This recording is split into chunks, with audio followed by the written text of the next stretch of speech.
천한 고백드리겠습니다. 나는 전능하신 아버지 하나님 천지의 창조주를 믿습니다. 나는 그의 유일하신 아들 우리 주 예수 그리스도를 믿습니다.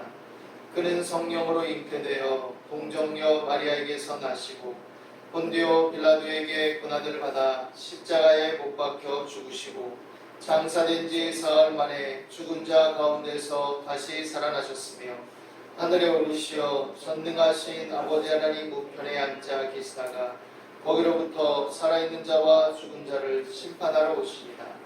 나는 성령을 믿으며 거룩한 공교회와 성도의 교제와 죄를 용서받는 것과 몸의 부활과 영생을 믿습니다. 아멘. 다 같이 자리에 앉으셔서 찬송가 204장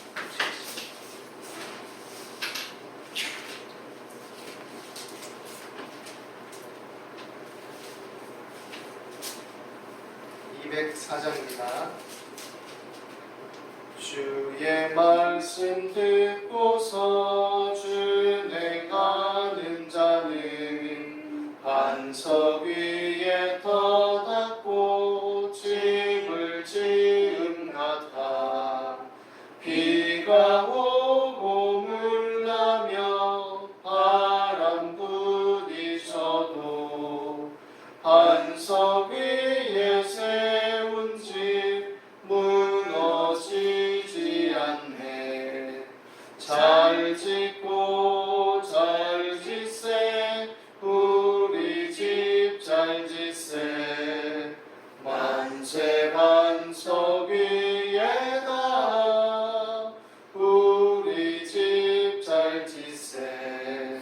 주의 말씀 듣고도 행치 않는 자는 모래 위에 터닫고 집을 지은 같아 비가 오고 물나며 바람 부딪힐 때 모래 위에 세운 집 크게 무너지네.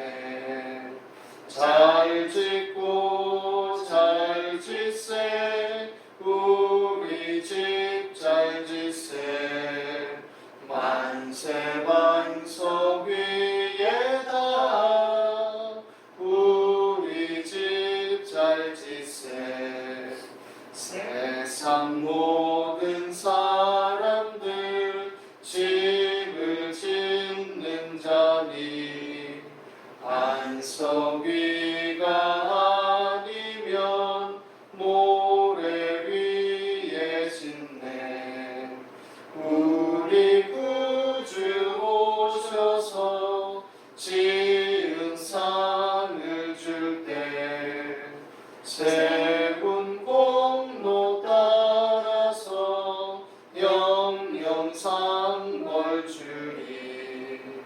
잘 짓고 잘 짓세 우리 집 잘 짓세 만세 반석 위에다 우리 집 잘 짓세.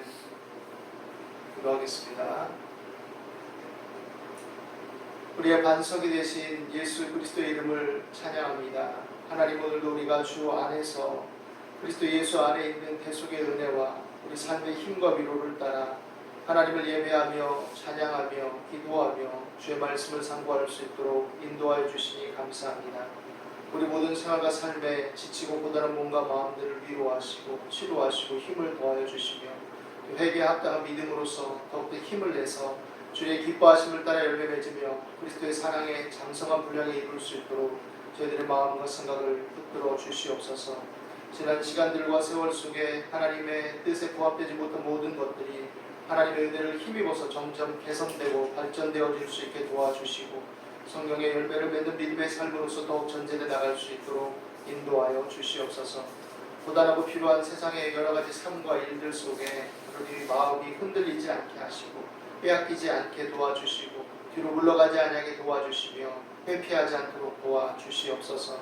자비로우신 아버지 하나님, 오늘도 주 안에 하나님을 예배하기를 원하는 모든 심령들이 주의 말씀 앞에서 하나 되기를 원합니다.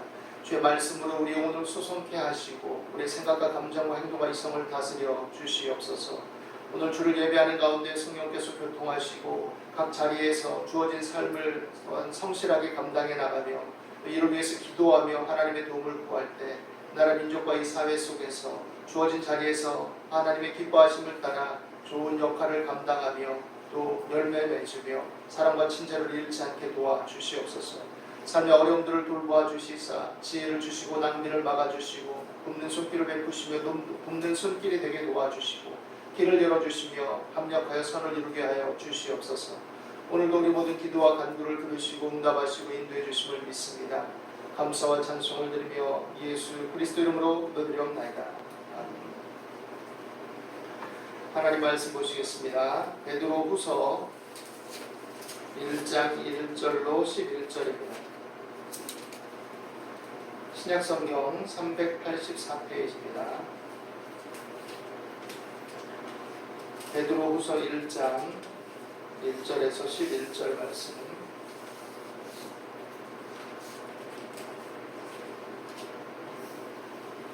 같이 읽겠습니다. 예수 그리스도의 종이며 사도인 시몬 베드로는 우리 하나님과 구주 예수 그리스도의 의를 힘입어 동일하게 보배로운 믿음을 우리와 함께 받은 자들에게 편지하노니 하나님과 우리 주 예수를 알므로 은혜와 평강이 너희에게 더욱 많을지어다. 그의 신기한 능력으로 생명과 경건에 속한 모든 것을 우리에게 주셨으니 이는 자기의 영광과 덕으로서 우리를 부르신 이를 알므로 말미암으니라. 이로써 그 보배롭고 지극히 큰 약속을 우리에게 주사 이 약속으로 말미암아 너희가 정욕 때문에 세상에서 썩어질 것을 피하여 신성한 성품에 참여하는 자가 되게 하려 하셨느니라. 그러므로 너희가 더욱 힘써 너희 믿음의 덕을, 덕의 지식을, 지식의 절제를, 절제의 인내를, 인내의 경건을, 경건의 형제 우애를, 형제 우애의 사랑을 더하라. 이런 것이 너희에게 있어 흡족한즉 너희로 우리 주 예수 그리스도를 알기에 게으르지 않고 열매 없는 자가 되지 않게 하려니와 이런 것이 없는 자는 맹인이라 멀리 보지 못하고 그의 옛 죄가 깨끗하게 된 것을 잊었느니라. 그러므로 형제들아 더욱 힘써 너희 부르심과 택하심을 굳게 하라. 너희가 이것을 행한즉 언제든지 실족하지 아니하리라. 이같이 하면 우리 주 곧 구주 예수 그리스도의 영원한 나라에 들어감을 넉넉히 너희에게 주시리라.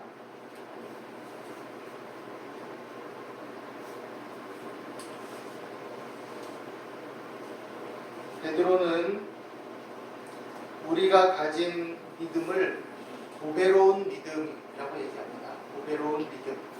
그리고 그 보배로운 믿음은 그리스도의 의를 힘입은 믿음이다라고 얘기합니다. 그리스도의 의를 힘입어서 하나님과 구주 예수 그리스도를 믿는 그 믿음으로써 하나된 자들을 그리스도인이라고 말할 수 있을 것입니다. 이 보배로운 믿음 안에서 일치됨을 가지고 살아갈 때 우리는 하나님의 자녀다운 삶을 산다라고 말할 수 있습니다. 그렇다면 이 일치됨이란 무엇이냐? 바로 하나님을 믿는 믿음, 하나님을 경외하는 믿음, 하나님께서 우리 죄를 대속하시기 위해 그리스도를 보내셨다는 믿음, 그리스도 안에 우리의 죄사함과 또 영원한 소망이 있다는 믿음, 이 믿음으로 하나됨을 추구하고 이 가치의 대전제 속에서 하나님의 말씀을 따라 가치관을 형성하고 자신의 삶을 추구하고 또 여러 일들을 구성하고 이루어나가는 삶을 말하는 것이 될 것입니다. 믿음에 더욱 힘쓰라고 오늘 베드로는 특별히 말하고 있습니다. 믿음에 뭐를 더욱 힘쓰냐? 덕을 더욱 힘쓰라. 너희 믿음의 덕을, 덕의 지식을, 지식의 절제를, 절제의 인내를, 인내의 경건을, 경건의 형제 우애를, 형제 우애의 사랑을 더하라. 이렇게 말합니다. 믿음의 덕을 더하라 라고 말합니다. 믿음 안에서 덕을 이루는 삶이 되기 위한 우리의 삶은 어떤 것일까요? 덕이라는 것은 기본적으로 도덕적인 탁월성을 의미한다고 할 수 있을 것입니다. 그리스도의 공동체에 합당한 하나님의 선을 행할 때, 하나님의 말씀을 따르는 선을 추구할 때, 하나님을 사랑함으로써 그 선을 따라서 자신과 이웃에게 선을 행하려고 할 때, 특별히 그리스도의 공동체 안에서 이 선을 철저하게 추구하며 그와 더불어서 그 선을 확산시키려고 할 때, 이웃에 기여하려고 할 때 이것이 참된 덕이다라고 말합니다. 덕은 기본적으로 공동체에 유익을 끼치고 자신의 의무를 성실하게 행하는 것을 그리스적인 사고에서 나온 부분이기도 하지만 덕이라고 이렇게 말합니다. 그리스도인에게 덕은 하나님의 자녀로서 자신의 본분을 다하는 것입니다. 그 그리스도인으로서 자신의 본분을 다한다는 것은 교회 안에서만 어떤 일을 감당하고 어떤 의무를 행하고 직분을 수행하고 하는 것을 의미하는 것이 아니라 그리스도인으로서 가정 안에서, 그리스도인으로서 형제 사이에서, 그리스도인으로서 학교에서, 그리스도인으로서 회사에서, 그리스도인으로서 이 사회에서 다 접목되는 말이라고 할 수 있을 것입니다.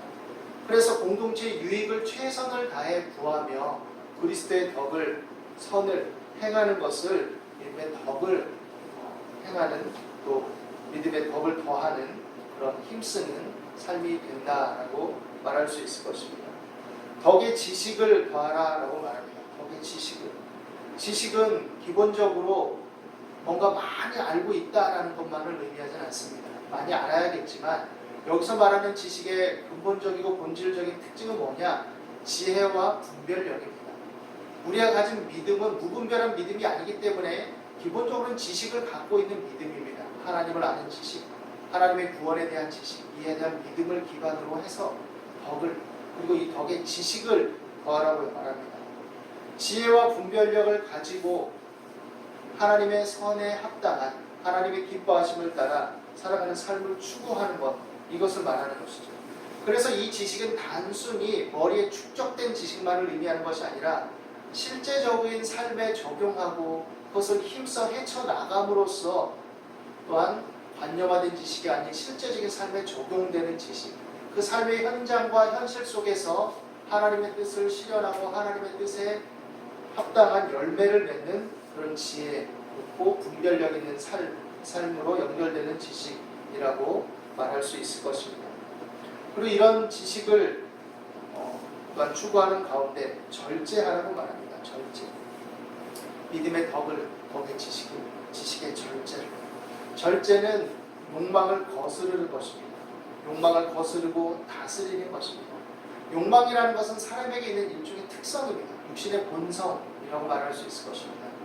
기본적으로 이것이 욕구, 욕망 이렇게 철학적으로 나누기도 하지만 기본적으로 우리가 가지고 있는 어떤 뭔가를 추구하고 필요로 하고 소유하길 원하고 맛보길 원하는 이런 모든 류의 욕망들을 사람들은 가지고 있죠. 이 욕망들이 건강한 의식 속에서 행해지고 또 사리 분별 속에서 행해질 때는 좋은 동인이, 삶을 살아가는 동인이 되지만, 그러나 이 욕망은 자칫하면 자신을 망치고 이웃을 망치는 것으로 귀결될 수도 있고 탐욕스럽고 해악을 끼치는 것과 연결된다고 할 수 있을 것입니다.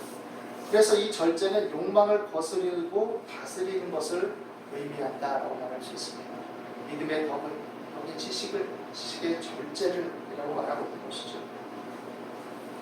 지식의 절제, 그리고 절제의 인내를이라고 말합니다. 인내. 하나님을 믿는 믿음 안에서 하나님의 선하심과 다스리심을 신뢰할 때 우리가 인내할 수 있습니다. 그냥 무조건 참아, 어떻게 될지 모르지만 참아 라고 말한다면 누가 인내할 수 있겠어요? 누가 견딜 수 있겠습니까?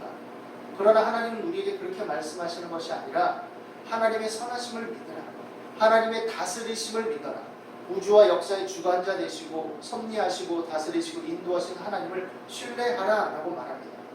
물론 이런 것들에 대한 회의와 또 어떻게 보면 갈등이 우리 삶에 일어나죠. 우리 믿음의 선진들인 조상들을 보면 그런 회의와 갈등 속에 빠졌던 사람들이 많이 있습니다. 하나님의 의를 열심히 행하는데도 불구하고 자신과 또 의를 추구하는 사람들은 늘 고난과 고통뿐이고, 하나님을 없는 것처럼 여기고 또 오만 방자한 사람들은 잘 먹고 잘 살고 세상에서 유력한 자들이 되고 무기를 얻고 장수하고 자식들도 잘 되고, 이런 실제적인 현실을 눈앞에 볼 때 누가 갈등하지 않을 수 있겠습니까? 때때로 누가 하나님의 살아계심과 하나님의 선하심을 의심하고 회의하지 않을 수 있겠습니까? 한편은 그럴 수 있죠. 그러나 그것이 다가 아니다라고 하나님은 우리에게 말씀하십니다.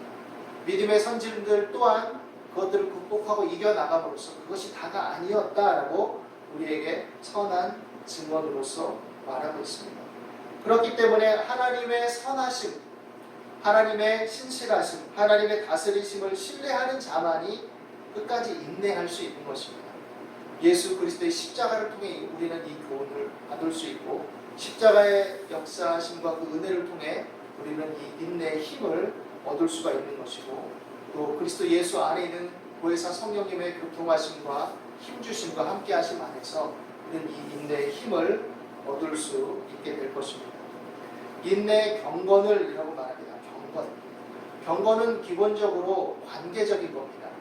하나님과 나와의 관계에 있어서의 경건, 하나님을 경외하고 하나님을 존중하고 하나님의 뜻을 따라 살고자 하는 몸과 마음과 행실, 이 모든 것들이 경건입니다. 그렇기 때문에 그 안에서 그러한 삶의 태도와 마음가짐과 방향성을 가지고 자신을 다스리며 이웃을 대하는 겁니다. 그래서 이웃과의 관계에 있어서도 하나님을 경외하는 삶의 흔적과 열매들이 나타나야 되는 것입니다. 나는 경건합니다. 나는 하나님을 경외합니다. 그렇게 하면서도 이웃과의 관계에 있어서는 함부로 군다든지 자신의 이익만을 추구한다든지 경건을 빙자해서 다른 사람들을 얽매이게 한다든지 또 함부로 사사로이 이웃을 정죄한다든지 또 믿지 않는다고 해서 이 세상에서 다른 사람들을 함부로 판단한다든지, 이 모든 것들은 경건치 않은 삶의 특징이 될 수 있음을 생각해야 됩니다. 경건은 하나님과의 관계 안에서 이웃과의 관계로 연결되는 것이기 때문에 한 면만 가지고 얘기할 수가 없습니다. 이 두 가지가 다 따라와야 됩니다. 이 경건에 형제 우애를 이라고 말합니다. 형제 우애. 형제 우애는 상호적인 개념입니다. 형제끼리 우애하라. 그리스도 안에 있는 형제들끼리 우애하라. 이 우애는 일방적인 것이 될 수 없습니다. 서로 상호적으로, 서로 이해하면서, 서로 용납하면서, 서로 배려하면서, 서로 헤아리면서, 서로 함께 우애를 이루어 나가고 우애 있게 살아가야 되는 것이죠. 형제 우애 속에는 그러니까 높고 낮음이 없습니다. 약하고 부족한 형제가 있을 수 있습니다. 또 우월하고 또 탁월한 형제가 있을 수 있습니다. 그러나 그들 사이에 차등을 두지 않을 때 참되게 우애할 수 있다라고 말합니다. 그래서 교회는 차등을 두지 않는 겁니다. 차별하지 않는 것입니다. 서로 이해하고 함께하고 같이 하는 것입니다. 어떤 일을 감당함에 있어서는 어떤 기술적인 역할이나 능력의 유무를 구분하고 판단해서 할 수 있겠죠. 그러나 그것은 기능적이고 역할일 뿐이지 그 사람의 인격과 존재됨을 무시하고 폄훼하는 것이 될 수 없는 것입니다. 그래서 우애하는 것은 그런 것들이 좌우되지 않기 때문에 구애받을 것이 없습니다. 형제 우애에 사랑을 더하라라고 말합니다. 사랑은 이 모든 것을 다 하나로 귀결시키고 또 온전하게 매는 것이고 이 안에가 통합되는 것이죠. 사랑은 이것들에서 더 올라가서 이제 희생적이고 헌신적인 것으로 연결됩니다. 사랑은 희생적이고 헌신적이며 또 그것의 정점이 그리스도의 십자가임으로써 우리에게 명백하게 나타내 주고 있는 것이죠. 이런 것이 있을 때 흡족하다라고 말합니다. 흡족하다. 하나님의 은혜 안에 믿음을 가지고 하나님의 살아계심을 믿고 하나님의 선하심과 신실하심과 인도하심을 믿고 살아가는 자들이 이것을 추구하고 살 때, 이것이 있을 때, 이것이 그리스도인 공동체 안에 있는 특징이 될 때 그것이 흡족하다라고 말합니다. 한편 우리가 생각해 봅니다. 교회 안에 그리스도인들의 특징으로서 이런 것들이 자리 잡고 또 외부적으로 볼 때 그리스도인들은 정말 믿음의 덕을 지식의 절제, 인내의 경건의 형제 우리의 사랑을 공급하는 그런 특징들이 보이는 사람들이야 라고 말할 수 있을까? 그런 것도 있지만 그렇지 않은 요소들도 많이 있기 때문에 한편으로는 우리가 오늘날 이 시대 속에서 반성적으로 성찰하고 생각해야 될 문제라고 할 수 있을 것입니다. 이런 것이 없는 자는 열매 없는 자이고 그리스도를 알지 못하는 자고 맹인이며 멀리 보지 못하고 옛 죄가 깨끗게 된 것을 잊어버린 자라고 말하고 있습니다. 그런 것들을 추구하지 않는 자, 이런 것들이 기본적으로 있지 않은 자, 이런 것들을 행하지 않는 자는 견고하지 못한 자, 견고한 삶을 추구하지 않는 자라는 것을 말하고 있는 것이죠. 믿음은 하나님을 주권을 인정하는 것에서 출발합니다. 그 은혜를 통해서 부름받은 것을 인식하는 것에서 출발합니다. 그렇기 때문에 그것들을 정말로 안다면, 그 내용을 우리가 생각한다면 이러한 삶을 추구하는 것이 마땅하다라는 것입니다. 그리고 주어진 삶의 현실 속에서 이것을 더욱 힘써서 추구하라라고 말하고 있습니다. 아무리 주변에서 야 그렇게 사는 것이 뭐 그렇게 인간으로서 가당키나 한 일이야? 삶의 융통성이 있어야지. 예수 믿으면 되는 거지 뭘 그렇게 유별나게 굴어? 이렇게 말한다 할지라도 그것은 헛된 소리다 라고 말하고 있습니다. 이러한 삶에 있어서 사실 구약에서 우리가 늘 자주 얘기하는 인물이긴 하지만 참 모범이 될 만한 인물은 요셉이라고 저는 생각합니다. 요셉도 자세히 들여다보면 부족함이 있고 연약함이 있는 사람이죠. 완벽하고 완전 무결한 사람은 아닙니다.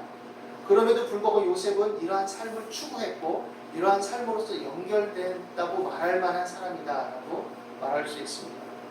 요셉은 형제들에게 시기를 받고 미움을 받아서 버림을 받는 그 참혹한 상황 속에서, 그리고 애굽의 노예로 팔려서 절박하고 이 모든 것이 운명적으로 끝났다라고 생각할 수 있는 상황 속에서, 그리고 누명을 쓰고 억울한 누명을 쓰고 감옥에 갇혀서 죽을 날만 기다리는 그 암담한 상황 속에서도 그는 결국 이러한 삶의 자태들을 잃지 않았던 사람입니다. 그럴 수 있었던 이유가 뭐냐? 근원적으로 하나님의 주권을 그는 인정했습니다. 하나님의 주권. 우리의 요셉의 삶을 들여다보고 또 이런 말씀에 대해서 동의한다 할지라도 한번 이것을 약간의 비유를 들어 생각해 본다면 과연 그럴 만한 힘이, 믿음이, 하나님과 은혜의 교통함이 내게 있는가라고 생각해 볼 때가 있을 수 있을 것입니다. 어떻게 보면 앞뒤가 꽉 막힌, 위도 막힌, 아래도 막힌 그 튼튼한 철창으로 된 감옥 안에 갇혀 있다고 생각해 보십시오. 누구도 나를 돌아보지 않고 그 주변에는 아무도 없고 나는 그 속에 그저 있다고 할 때 거기에서 나를 누가 꺼내주고 내가 여기서 나갈 수 있다라고 어떻게 생각할 수 있겠습니까? 그냥 심리적으로, 심적으로, 생각적으로 오는 것은 절망뿐입니다. 암담함입니다.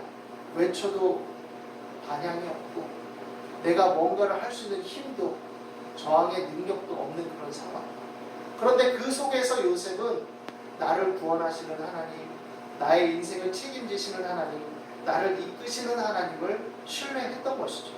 그것을 어떻게 증명할 수 있느냐? 그의 삶의 열매로서 증명할 수 있는 겁니다. 그의 삶의 열매로서. 애굽의 노예로 있을 때도 그 삶을 자포자기하거나 또 자신의 욕망대로 그냥 자신의 삶을 위로하면서 살지 않았습니다.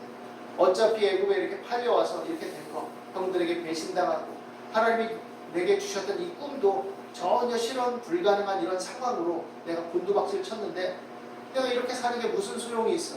내가 바르게 사는 게 무슨 의미가 있어? 하나님이 나를 버리신 건데 이런 상황에 어떻게 변화가 있을 수 있어?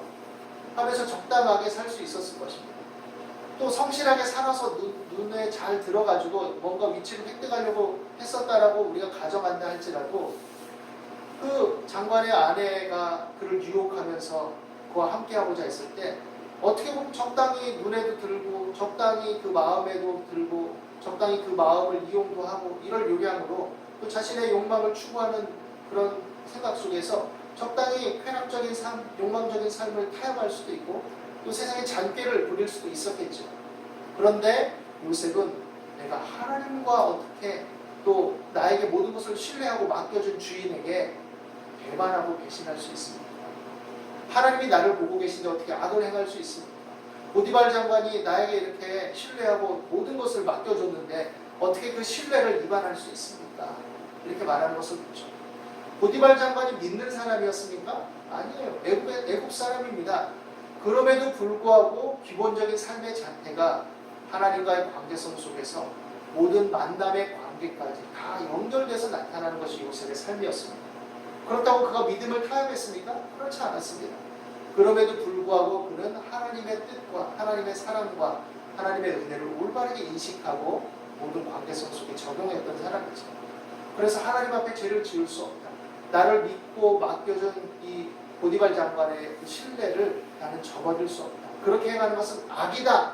라고 이렇게 말하고 있죠. 그렇게 추구한 결과 그는 누명을 쓰고 감옥에 갑니다.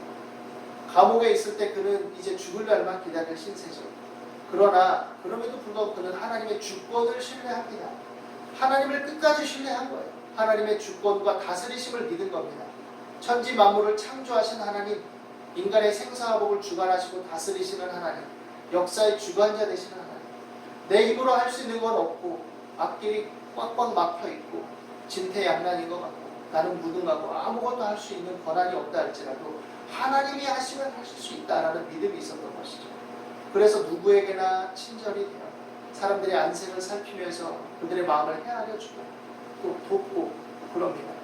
그러니 간수장의 눈에도 아주 특별한 사람으로 보이는 것이죠. 이 사람은 뭔가 특별하구나, 비범하구나, 뭔가 다른 사람이구나. 그래서 그에게 또 여러 일들을 맡깁니다. 그 과정을 통해서 이제 술 맡은 관원장, 떡 맡은 관원장의 꿈을 해석하고 그로 말미암아 그가 나중에 바로의 앞에 가는 길을 접촉점을 만들게 되는 것이죠. 하나님께서 주권과 능력으로 역사하실 때 또 이 과정들을 다 사용하시는 것을 보게 됩니다. 요셉이 그렇게 전락하고 나락으로 떨어지는 이 과정들을 봤을 때는 절대로 이거는 불가능한 거예요. 요셉을 통해서 하나님이 일을 하신다는 것, 요셉에게 주신 그 꿈들이 실현된다는 것은 전혀 불가능한 겁니다. 그런데 이 과정을 하나님은 다 사용하셨다는 것을 우리는 보게 되죠. 결국 우리는 여기서 무엇을 알게 되느냐? 하나님을 사랑하는 자, 곧 그 뜻대로 부르심을 입은 자들에게는 모든 것이 합력하여 선을 이룬다라는 것을 알게 되는 겁니다. 그래서 베드로는 이 고난과 핍박의 시대에 또 거짓된 교훈들과 또 여러 일들이 있는 이런 상황 속에서 주의 자녀들에게 말하고 있는 것이죠. 너희 믿음의 덕을, 덕의 지식을, 지식의 절제를, 절제 인내를, 인내의 경건을, 경건의 형제우애를, 형제의 사랑을 더하라. 더하라. 이런 것이 있을 때 흡족하고 너희가 견고하고 또 하나님 나라를 소망하는 자들로서 얻게 될 것이다. 이렇게 말하고 있는 거죠. 왜? 우리에게 주신 믿음은 하나님과 그리스도 예수의 의를 힘입은 고배로운 믿음이기 때문에 결코 실패하지 않을 것이다 라는 것이죠. 그렇기 때문에 이 믿음에 이것들을 더함으로써 더 견고하게 하고 흔들리지 말며 끝까지 승리하라 라고 말하고 있는 것입니다. 코로나 사태 이후 전개되는 모든 일들이 우리의 일상을 피곤하게 하고 힘겹게 합니다. 어떤 사람은 경제적으로 많은 어려움을 겪고 또 삶의 여러 가지가 피곤하고 힘겹고 위축되게 만들기도 하죠. 그러나 이런 현실과 상황이 우리를 믿음 안에 세우고 믿음으로 나가는 것을 방해하고 또 저해하는 것이 될 수 없어야 할 것입니다. 오늘 이 말씀 안에서 우리가 무엇을 힘써야 될 것인가, 어떻게 살아가야 될 것인가, 이것들에 대해서 좀 더 확신을 가지고 생각하며 추구하게 되기를 바랍니다. 그리고 이것들을 감당하게 하시는 성령의 위로와 도우심을 위해 또 기도하게 되기를 바랍니다. 우리가 부르짖어 기도하고 하나님의 은혜를 구할 때 하나님의 성령께서 우리에게 더 힘을 주시고 위로해 주시고 또 성령의 교통하심과 함께하심과 인도하심을 우리가 더욱더 잘 깨닫고 그 안에서 감당하고 이기는 힘을 실제적으로 누리며 또 적극적으로 행사하게 될 줄로 믿습니다. 오늘 이 말씀이 우리 안에 또한 견고하고 흔들리지 않는 삶으로 연결되는 귀한 복음의 능력의 말씀이 될 줄로 믿습니다. 기도하겠습니다. 하나님 아버지, 오늘도 우리 가운데 함께 하심을 감사합니다. 우리 안에 은혜를 주심을 감사합니다. 이 보배로운 믿음 안에서 우리가 무엇을 힘쓸 건지를 생각하게 하시고 이러한 것들을 힘쓸 때 다른 모든 것들을 더하시고 위로하시고 능히 힘주시는 하나님이심을 우리의 실존 속에, 우리의 정체성 속에, 우리의 삶의 모든 행사 속에 체험하며 증거할 수 있도록 인도해 주옵소서. 감사와 찬송을 드리며 예수 그리스도 이름으로 기도드리옵나이다.